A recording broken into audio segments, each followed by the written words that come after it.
Season 0. Hello there, everybody. So, my name is Thomas and Silva.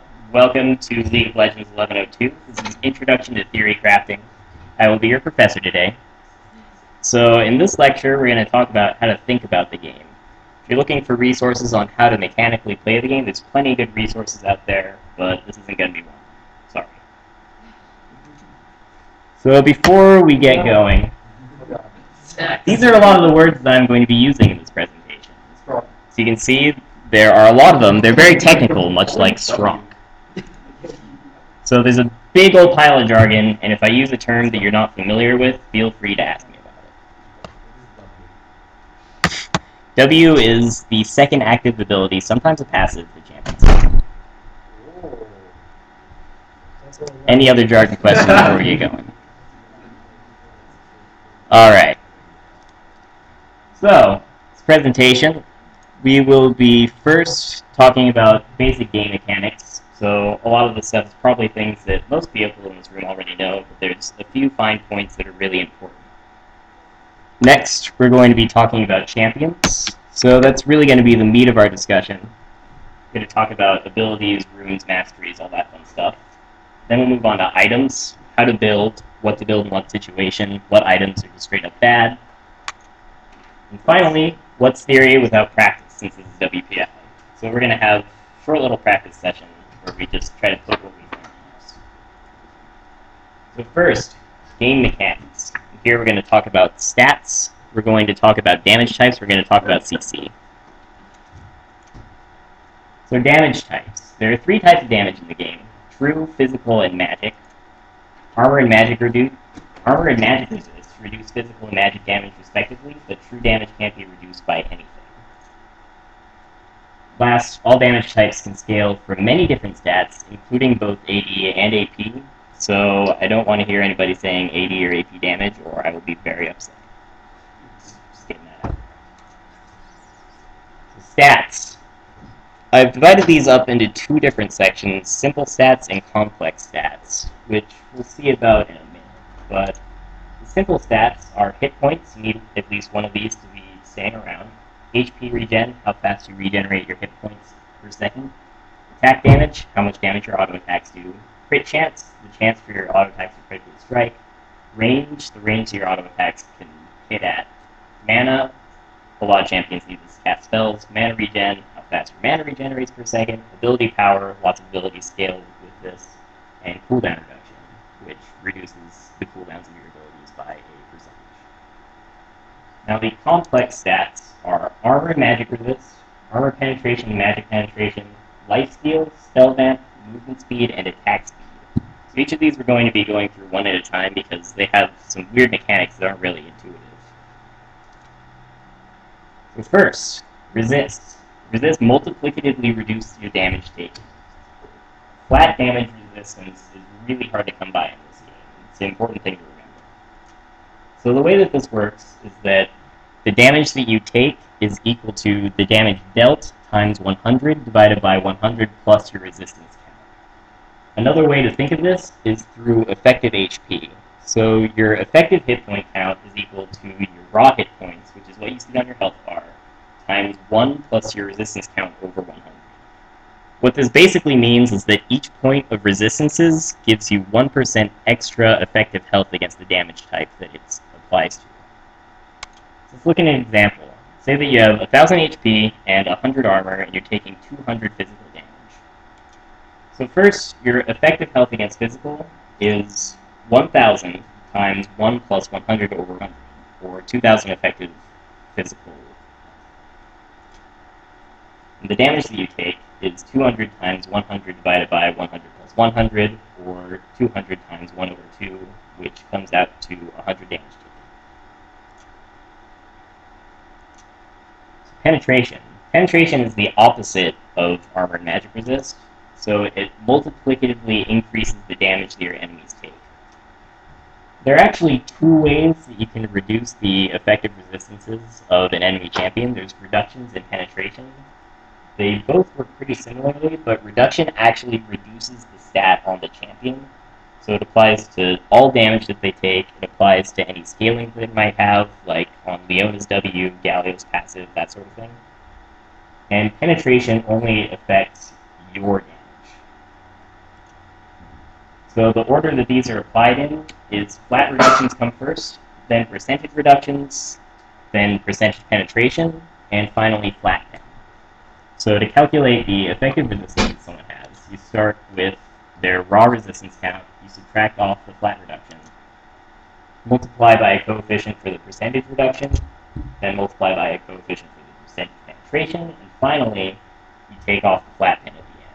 So to figure out the damage that you do, the damage taken equation gets really, really messy. So does the effective health. But luckily, you don't usually end up having all four types of reduction and penetration on one target at a time, so you can actually ignore most of these terms. So let's look at an example. Say that you have 1000 HP, 100 MR, and you're taking 200 magic damage.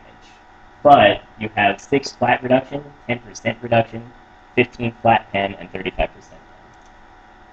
So your effective MR on the enemy target is going to drop down to about 40. The effective health is going to drop down as well, down to 1400. And the damage they take is going to go up to 142.9. So that's a big difference. A couple of more notes about penetration and reduction. So flat pen and reduction stack up additively, which means that if you have a bunch of different sources of them, you're not going to get any diminishing returns. But percentage penetration and reduction stack up multiplicatively. So that means that from one source, it reduces the amount that they have, and then the next source acts on that reduced amount, not the original. So, an example, 35% magic pen, so you got a void staff, and 6% from your masteries. So that comes out to the 6% acting on the reduced part from the 35% plus the original 35%, which is the same as doing it in the other order. That comes out to 38.9% penetration.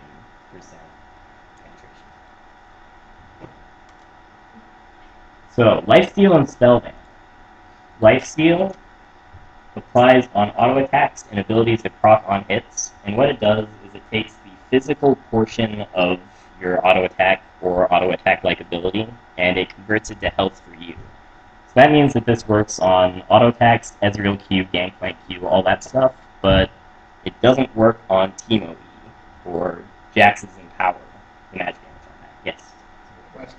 So, damage that gets converted, do you ever know if that is before or after damage reduction from armor and all those other stats before? I think it's after. Spellvamp.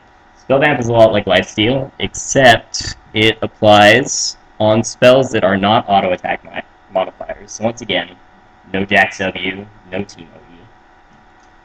And it has 33% effectiveness for AoE, so you need to hit 3 targets for an AoE spell to be as effective as a single target for Spellvamp purposes.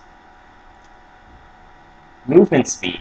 Movement speed is how fast your champion moves in units per second. Units are completely arbitrary. It comes in either flat or percentage movement speed. Both of these stack up additively, and flat movement speed is applied before percentage movement speed. Now, the thing that most people don't actually know about movement speed is that it's soft tapped. So what that means is that any additional movement speed that would take your raw movement speed between 415 and 490 is reduced to 80% effectiveness. And anything that would take you over 490 is reduced by 50%. So, for example, say that you've got Master Yi with Boots Mobility and you're home guarding out a spawn. So your raw movement speed is going to be your 50% bonus times the base, which is 350 plus 105. So that's 682.5. After soft capping, so you have 0.5 times the portion that's over 490, plus 0.8 times the range between 450 and 490, plus 450 base, or 415 base for the stuff that isn't capped at all. So your movement speed is going to come out to 571.25. The last stat is attack speed. So that comes in attacks per second. Bonuses are a percentage of the champion base. so that's the value that they have at level 1. And all of these stack up additively, so they don't all apply on top of each other. You just add up your total bonus and then apply that. There's a hard cap at 2.5 attacks per second. So crowd control. There are a lot of different types of crowd control. And these are all of, well, most of the ones that you're going to be running into most frequently. Blind, fear, knock up, or knock back, pull, silence, slow, snare, stun, suppress, taunt, and terrify. So there are a few other types that are specific to single champions, like Amumu's ultimate applies one called Entangle, which is just like a snare, but you can't auto-attack during it. Ari has Charm. That's not on here. And displacements and suppression, so displacements being ones where your champion is moved, knockbacks, knockups, and pulls. These are unaffected by tenacity, which is a stat that reduces your crowd control on your champion. And a little bit more on slows, because slows are also kind of complicated. So slows are applied multiplicatively, which means you get diminishing returns from stacking slows upon people. So the way that this works is that the strongest one is applied first, and then the weaker ones are applied at 35% strength. Also, movement speed slows are soft capped, much like movement speed bonuses. So if your raw movement speed would drop below 220, then your final movement speed is actually going to be 110 plus your raw times 0.5. For champions, here we're going to talk about abilities, we're going to talk about base stats, we're going to talk about runes, and we're going to talk about masteries. So what is a champion? Well, they've got the stats. They've got a model. This is important for your auto attacks. This is important for landing abilities because all models have a collision radius. They have auto attacks, and they have abilities. So there are a few special stats that champions have that I didn't talk about in the last section. So those are experience points. You need these to level up, of course. Get more skill points, get more base stats. They come primarily from creep score, kills, and objectives.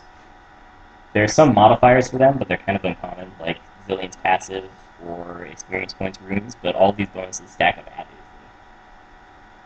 Also, gold gain. All champions have passive gold gain that comes in at 1.9 gold per second by default. This can also be increased by runes, masteries, items.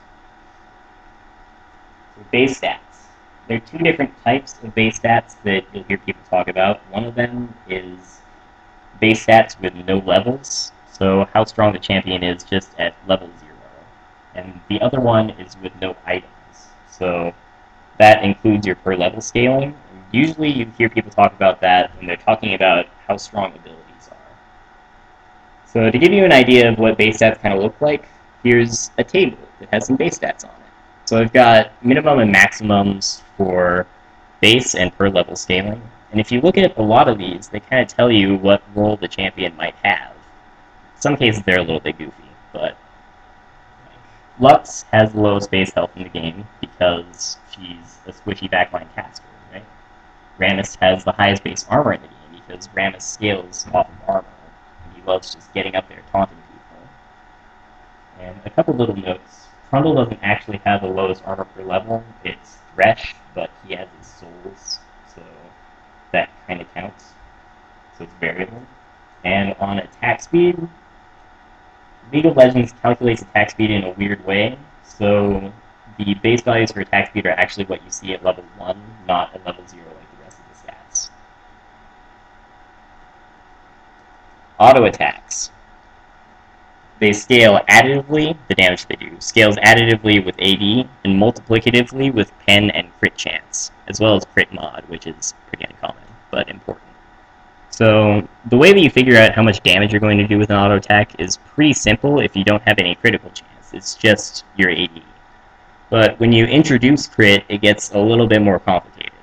So this should look familiar to you if you've taken probability or statistics. This is just a normal binomial distribution. So that first term is your critical chance times your critical modifier, which is 2 by default, but it can be changed by things like Infinity Edge or Shaco's Deceive. And then you multiply that by your AD, and then you add the chance that you're not going to get a critical times your AD. Auto attacks also have a range and an animation. The range is important to think about because, unlike abilities, the range is measured from the edge of your champion's model, whereas abilities are measured from the center of your champion model. And the animation, the speed of that changes with your attack speed. Now, abilities. These are the important thing to think about when you think about champions. Everybody has 5, including the passive.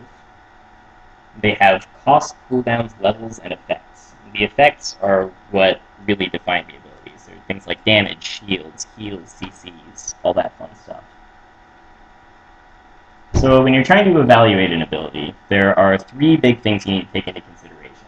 First, you need to figure out what the purpose of the ability is. You need to look at what it does and when it's strongest, both in terms of what phase of the game, as well as what situations it's best to use it in. Compare it to similar abilities. So a lot of the abilities in the game actually aren't that original. There's a lot of them like it. So if you compare the ability to ones that are similar, you can kind of get a baseline for what this ability should do and how strong it is. And last, you should find synergy with the rest of the kit. So this is looking at abilities that your champion has that work together well with the one that you're trying to evaluate. So to give an example of that, let's talk about Lucian's ultimate. So when Lucian was released, a lot of people thought that he just had this horrible ultimate, he was an awful champion. That kind of came from people evaluating it wrong. So first, let's look at the stats. It's a collision linear skill shot, which means that it shoots in a straight line, and the first thing a bullet hits, it eliminates the bullet, does damage. Fires 7.5 plus some attack speed scaling bullets over 3 seconds. Each shot does physical damage that scales with both AD and AP. It does quadruple damage to minions. It doesn't inhibit your movement at all. And it has a range of 1,400 units and a relatively short cooldown. So when you're looking at this ability,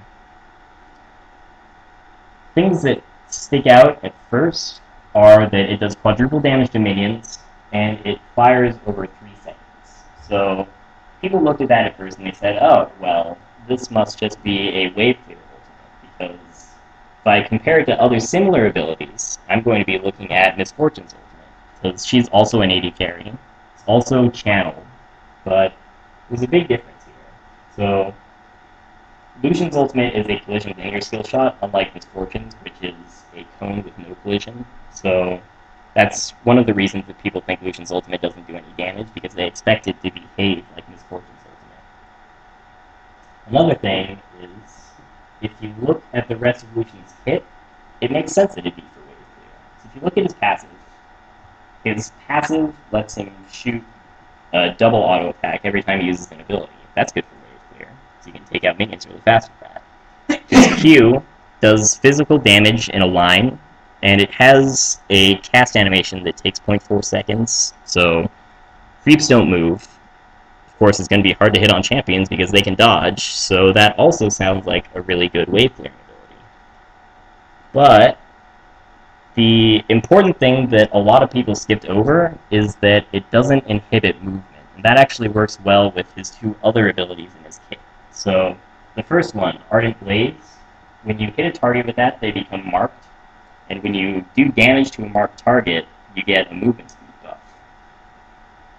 Relentless Pursuit is a dash that cleanses all slows that are applied to you at the time, and it also resets if you get a kill during the culling. So you can cast your E during your ultimate, which means you have a lot of mobility there, and if you're hitting your ultimate on a target that's marked with W, that's even more. So Lucian's ultimate is really great for chasing and kiting. So discussion time. Let's talk about some abilities. So using this process that we just talked about, let's think about some abilities that we think are overpowered or underpowered and try to figure out if they actually are. So, anybody have any suggestions on abilities we should think about? I know Casey does. All right, well, go ahead. What's the purpose?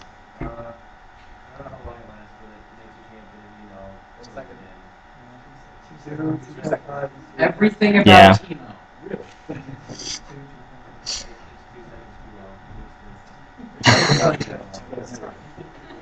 Oh, why you troll me? Okay, well, can we think of any similar abilities then?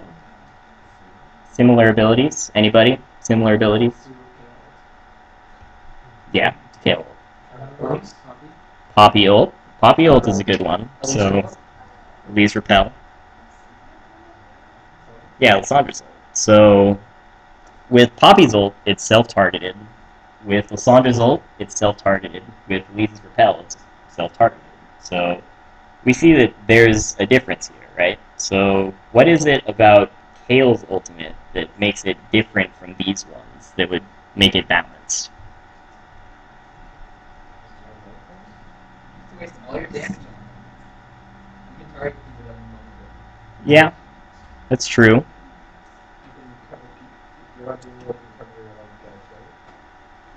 Also true. So, what are some bad things about Kale ult, though, like compared to these other abilities?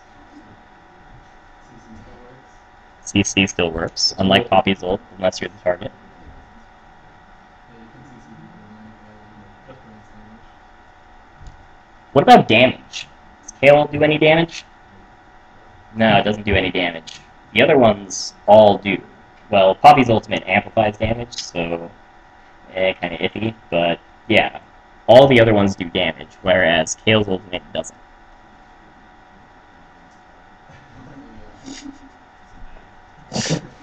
Yeah, can be debated, but alright.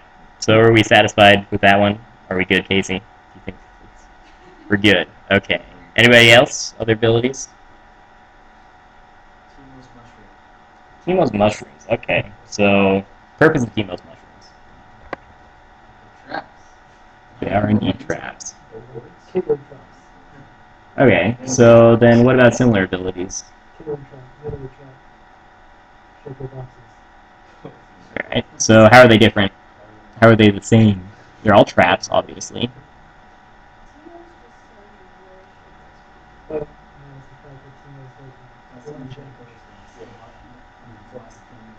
Yes, Tea Mushrooms last for 10 minutes, whereas Shaco Boxes last for 1 minute.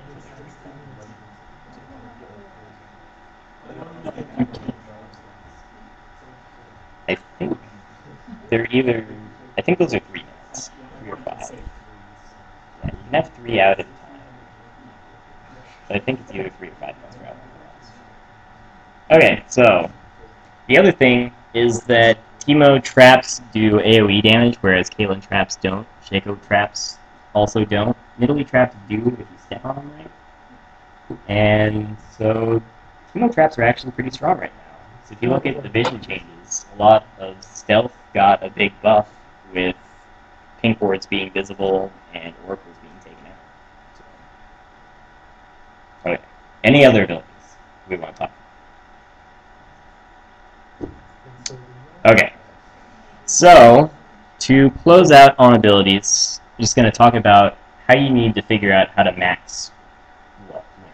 So, first you need to look at the base value of the ability that you get off of getting a skill point in it. You need to look at how much it scales with your items. And you need to look at how much the cost and the cooldown change when you put a skill point in. So basically you need to figure out whether or not it's worth it to put a skill point in here compared to another ability that you might get more out of. The other thing that you need to do is figure out what it is you need to do at the moment. So say that you're playing Shen top lane. Usually you're going to be maxing your Q, which is your Vorpal Blade. So it gives you basically free harass, because Shen's an energy champion. And it gives you sustain off of the proc on the auto attack.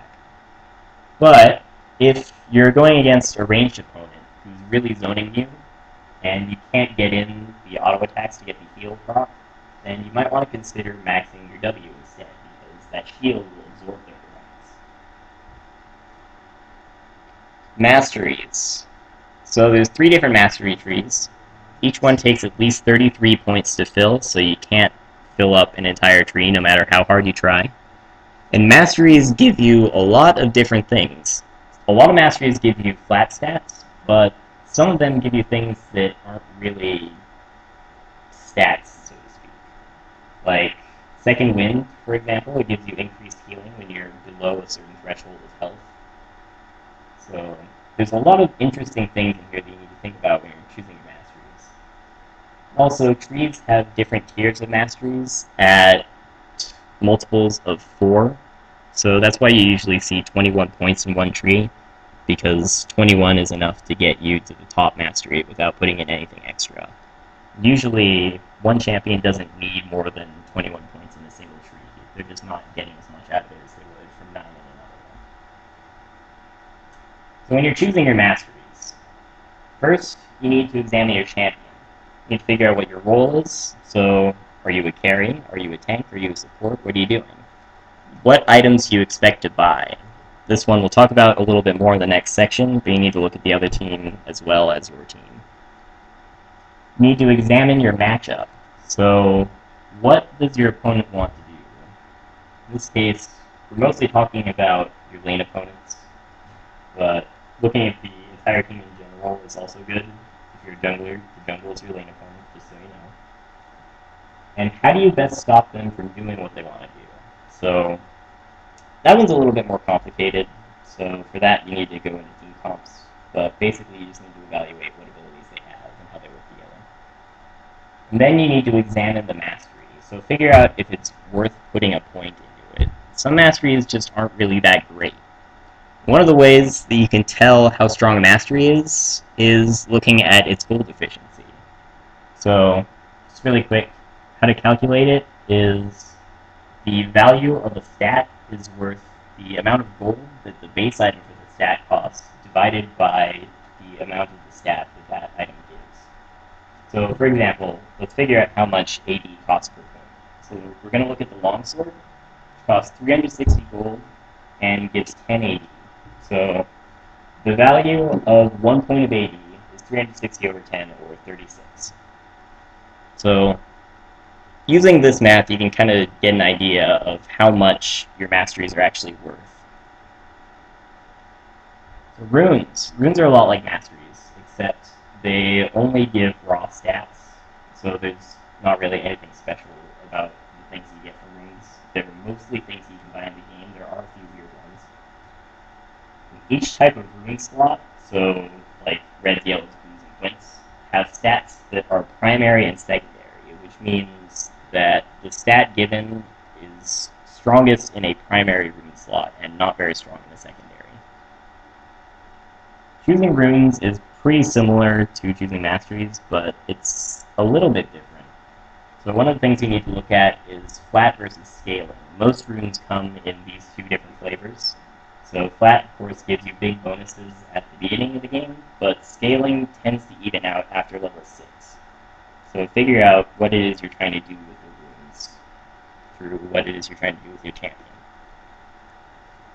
Also, gold efficiency is nice, but it's not really everything with runes. So the reason that is that some runes are strong because they give uncommon stats, like Magic Pen. Magic Pen's pretty hard to come by. Lifesteal, movement speed, these are things that are typically pretty tough to get away with having at the start of the game, or just straight up impossible to have at the start of the game. Also, some stats aren't necessary for optimal play, so a good example of that is energy regen runes. The energy champions are designed so that they don't run out of energy if you're playing them right, so don't buy those. Last, just a little note, a question that I get a lot is whether to buy flat AD runes or flat armor pen runes on AD carries. So, flat AD makes it easier for you to last hit on your tower, and armor pen makes you stronger in trades after a certain point. So the reason this is that minions start the game with no armor, or in the case of caster minions, they have negative armor, and Armor Pen doesn't apply to negative armor, so you can't get effective negative armor out of Armor Pen. You can only do it with reductions. So Flat AD doesn't have that problem, so it actually makes it possible to last hit without using your abilities. Armor Pen will always be stronger than Flat AD will, point for point, after usually level 3 or 4 on those champions. So, before we get into items, are we good to keep going? Do we need to take a break? Can we handle this? Are our brains good? Okay. I think we're solid. So, items. We're going to talk about building in all different ways. We're going to talk about how to figure out if an item is good or not. So, a little bit more on efficiency. There are two types of efficiency that we're usually concerned with. So there's gold efficiency, which we just talked about, which is how much your item is worth compared to how much you paid for it. And there is slot efficiency, which is just whether or not it's worth having that item clogging up the space in your inventory. So to figure out how much an item is worth in terms of gold, you take the sum for all the stats that it gives of the amount of stat that it gives times the value of that stat. So an example, let's look at Deathfire Grasp. It gives 120 AP, 10% CDR, and an active that deals 15% of the target's maximum health and magic damage and amplifies magic damage. So the gold value of just the stats is the amount of AP it gives, 120, times the amount of AP that an amp tome gives divided by, the cost of an amp tome divided by its cost, plus 10 to get 10 CDR, and then the value of CDR, which is a little bit more complicated. So the way that works is cost of Kindle Gem minus the value of the health that it gives divided by the amount of CDR that a Kindle Gem gives, which is 10. So that comes out to 2,610 gold worth of AP, 322 gold worth of cooldown reduction, for a total of 2,932 gold worth of stats. But Deathfire Grasp actually costs 3,100, so it seems like it's not that efficient of an item. But it has a passive, or it has an active. So, passive and actives are special things that items do that aren't stats. There are two special types. There are unique and unique named passives and actives. So, if you have a unique passive or active, that means if you buy multiple of a single item that has one of these, you only get the passive or active once. If you buy one that has a named passive or active, then you only get that passive or active once, even if there are other different items in your inventory that have the same passive or active. So an example of that is Sheen. All items that build out of Sheen have the Spellblade passive, so you only get one of those. So to figure out the gold value on it, it's a little bit shady, but there's not really a good way to do it. So to go back to the Deathfire Grasp example, you take the cost of the item, which in this case is 3,100, and you subtract off the gold value of the stats. So in this case, we find that the Deathfire Grasp active must be worth 168 gold for DFG to be gold efficient. So building. Building's important. There are three big things, once again, that you need to think about when you're trying to build your champion. First, you need to figure out what it is your champion does. So, I guess I'm going to talk about this more later. Next, you need to figure out what their team does, so how they're going to work together to kill you and kill your Nexus, and how the two interact. So first, building for you, what your champion does. You need to look at your role. Are you a carry? What kind of carry? What kind of damage are you going to be doing? Are you a tank? What kind of damage are they doing? All that stuff. You need to look at your champion scaling. So what things your abilities scale off of. How you're going to get the most bang for your buck. And you need to look at your items scaling with each other. So there are a lot of different ways that this can happen, like attack damage scaling with critical chance if you're auto-attacking a lot, Rylai's passive and Leandri's passive working together. Building for them, you need to look at what they want to do to you. So if you're a carry, they want to kill you. If you're a tank, they probably want to get around you until you're carried. what they want to do to your team, again, kill your carry, kill your Nexus. And when you're trying to build for both, you need to figure out which one is more important. So generally that also depends on your role. If you're a carry, you're going to be prioritizing building for yourself because you want to do damage. That's your job. If you're a tank, you probably want to prioritize building for them. You need to look at the actual situation, not an ideal one. So this one's important but often overlooked. Like, say that you're playing a tank and you really want to get Sunfire Cape because you love the damage that it gives, and it gives you all these great tanky stats, but the entire enemy team does magic damage. That's probably not going to be a great choice. So you need to be thinking about what's actually happening. So we're going to talk about some examples here, because examples are great. So on Graves, he kind of acts like an AD caster in the early game. So the big question that a lot of people had when Blade of the Ruined King was first coming out was whether you should buy that or Bloodthirster on him, because Blade of the Ruined King's active is pretty nice. So just for the burst combo, well, let's look at the stats first.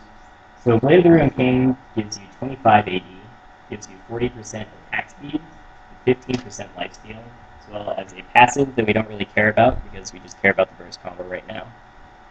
And it gives you an active that steals 15% of the target's max health and 30% of the target's move speed for 3 seconds. Bloodthirster gives you 70 AD and 12% lifesteal, and it has a passive that stacks up to 30 times that gives you 1 AD for each enemy killed, and 0.2% lifesteal. So you get up to 100 AD and 18% lifesteal on BT.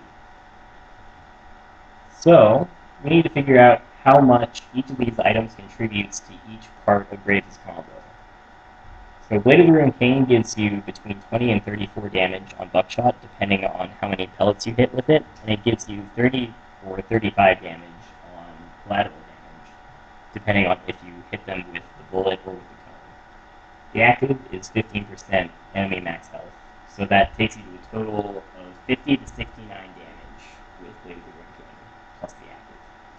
For Bloodthirster, you get 80 to 136 damage on Buckshot, and 120 to 140 damage on collateral damage. So that takes you to a total of 200 to 276 damage. So the breaking point here is going to be where the 15% max enemy health overwhelms the difference between the base damage. So we do a little bit of algebra to figure that out. So base damage of BT minus base damage of Blade of the Ruined King divided by 0.15, and you get 1380 enemy max health, for where Blade of the Ruined King is better for single target burst. So that's actually a pretty low number in the grand scheme of things. But keep in mind that this is only single target. Bloodthirster is pretty much always going to give you better AoE damage than Blade of the Ruined King will. Another example, Frozen Heart or Randuin's Omen. Both of these items are pretty similar. They give you a big old pile of armor, and they reduce enemy attack speed, so it can be difficult trying to choose which one you want. So let's look at the stats again.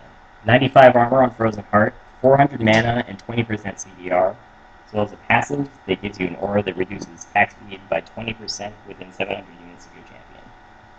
Randuin's Omen gives 700 armor, 500 HP. It gives you a passive that slows people who auto-attack you by 10%, and they lose 15% attack speed, as well as the active that slows enemies within 500 range by 35% for 2 seconds, plus armor and MR scaling. So, if you just want to figure out which one gives you more effective HP against physical, you can look at the armor for both of them and the HP. So you'll notice the Frozen Heart gives you 25 more armor than Randuin's Omen does, which means that it gives you 25% more effective health than Randuin's Omen. But Randuin's Omen also increases your base health amount. So the place that evens out is at 2,000 HP. So if you have less than 2,000 HP, and for some reason you want a Frozen Heart over Randuin's, then you usually want to go with Randuin's Omen, because it'll give you more effective HP against physical, as well as the effective HP against magic. As for the passives, Frozen Heart applies to everyone around you, so that's going to be better on people who jump right into the middle of the enemy team, whereas Randuin's Omen only applies on people who hit you. So for Randuin's Omen to be effective, you need to be a big threat, otherwise people will just ignore you and your passive will be useless. The active is also nice because it gives you a source of CC, so you can kind of compare that with the 20% CDR in Frozen Heart.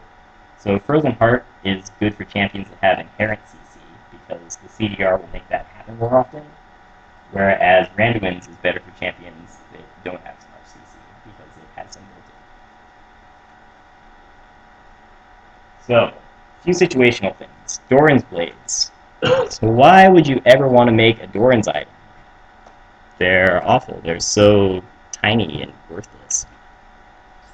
They're actually pretty cost efficient. They give you usually 600, 700 gold worth of stats on an item that's only cost 400.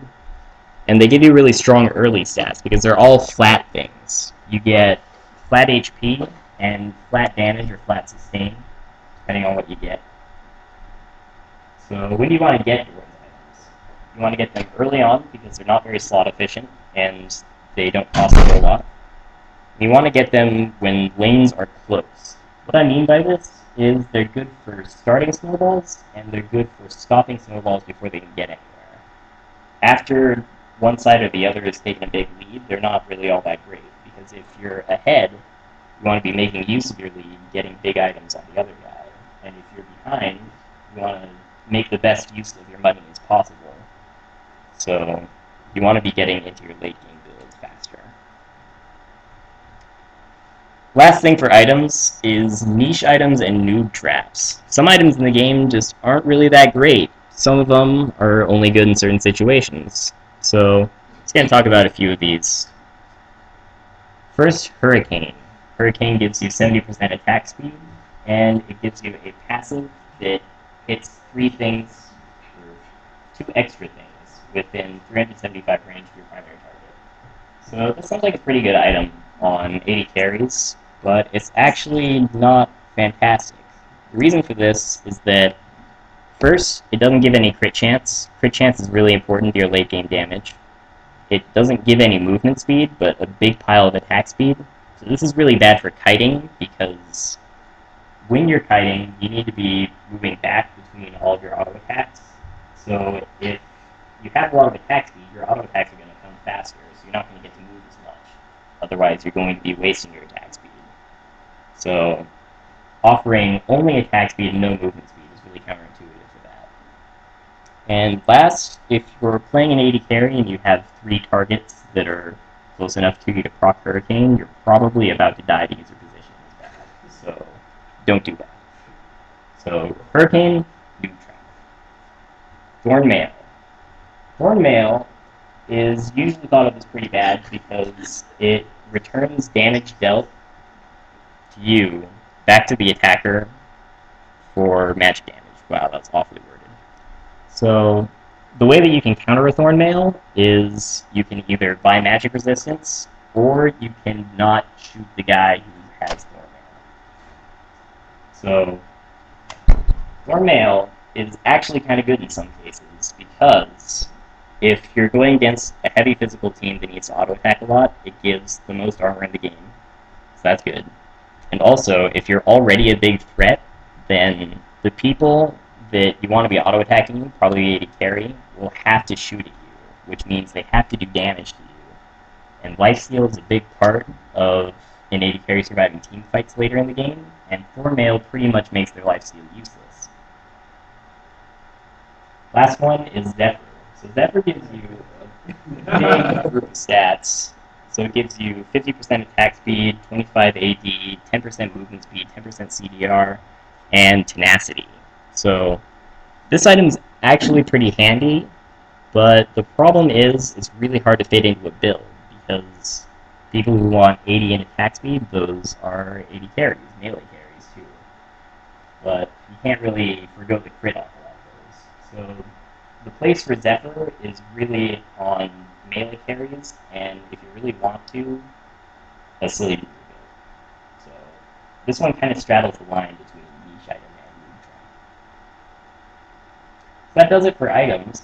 So now we've just got practice time left. So what we're going to do for this is, you guys have your computers, you can pair up, choose a lane matchup that goes pretty even, and just kind of go through the steps we've talked about. Choose your masteries, choose your runes, after you figure out what it is each champion does, what they want to do in the matchup, and then play it out, see how it goes.